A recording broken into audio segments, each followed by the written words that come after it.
फरमाएं, ये हुकूमत के लिए आप समझते हैं अददी जो एक अक्सरियत हासिल हुई है, 2/3 से भी आसान मामला हो गया है। अगर हुकूमत ने कोई अब कानून साजी करानी है तो असेंबली में आपको कोई प्रॉब्लम नहीं आएगी और बासानी अब उसमें आप आगे बढ़ पाएंगे। लेकिन सर पीटीआई वाले कह रहे हैं, उनका ये मौक़िफ़ है कि देखें सुन्नी इत्तेहाद की सीटें थीं या पीएमएलएन की सीटें थीं, लेकिन at the end of the day वो कहते हैं ये हुकूमती इत्तेहाद है, उनका उन सीटों पर कोई हक़ नहीं था। तो उनको अगर अगर पीटीआई का हक़ है जो वो कहते हैं उनको नहीं मिला, आप शायद उसको ना मानते हो कि मतलब उनका रिजर्व सीट्स पे हक़ नहीं था, लेकिन रिजर्व जो सीट्स होती हैं वो तो उस परसेंटेज से होती है ना कि जो आपने नशिस्तें जनरल जो इलेक्शन है उसमें आपने हासिल की होती हैं। तो ये तो अब उस परसेंटेज से कई ओवर एंड अबव इन तमाम हुकूमती इत्तेहाद वाली जमातों को मिल गई हैं, स्पेशली पीएमएलएन को। तो वो कहते हैं ये मतलब इंसाफ का जो एक बड़ा एक सफाक तरह का वो कहते हैं कि इस पर नज़र आता है कि वायलेशन है। बिस्मिल्लाहिर्रहमानिर्रहीम। देखिए, ये कल फैसला जो हुआ है, ये कॉन्स्टिट्यूशन जो सुप्रीम कोर्ट का है बेंच, उसने किया है और बड़े दिनों से इस पर थ्रेडबेयर डिस्कस हो रहा था। देखिए, ये तो तय हो गया कि उनकी सीटें तो ये बनती नहीं थी, क्योंकि जिस पार्टी में उन्होंने शमूलियत इख्तियार की उस पार्टी ने ना इलेक्शन लड़ा, ना उनका कोई पार्लियामेंट में असम्बली में कोई किसी किस्म का कोई रुकन था।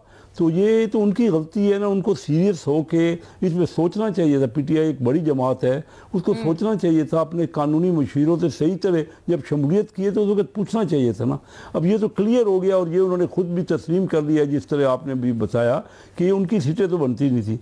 अब हाउस ने तो कंप्लीट होना है ना, हाउस ने तो मुकम्मल होना है। तो जो बाकी पार्टियाँ थीं उनको जो उनकी जिस किस्म की न्यूमेरिकल थी उनको मिलना था, क्योंकि ये तो ले ही नहीं सकते थे, नहीं तो किसी पार्टी के साथ ही नहीं थे। तो जो पार्टी हाउस में उन्हीं पार्टियों को ये मिलना था ना।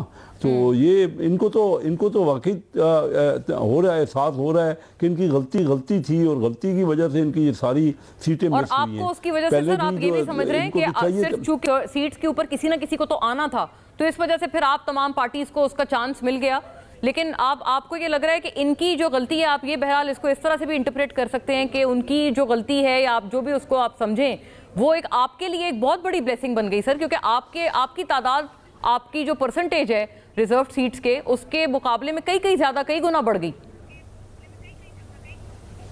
हाँ, इसमें तो कोई शक नहीं है। देखिए ना, ये इसकी वजह से बेनिफिट हुआ इन तमाम पार्टियों को, जो पार्टियां हाउस में हैं या जो असम्बली में जिस तरह की उनकी न्यूमेरिकल स्ट्रेंथ है उसके हिसाब से उनको बेनिफिट हुआ कि उनको रिजर्व सीट एडिशनल मिली हैं और 2/3 मेजॉरिटी हो गई। तो एक तो बहुत बड़ा सरप्लस है, क्योंकि अपोजिशन आपको पता है कि काफ़ी बड़ी अपोजिशन थी। जब उन्होंने इलेक्शन जीता तो सबसे बड़ी न्यूमेरिकल पार्टी थी वो असम्बली में जो इलेक्ट हुए थे, कौमी असम्बली की बात कर रहा हूँ।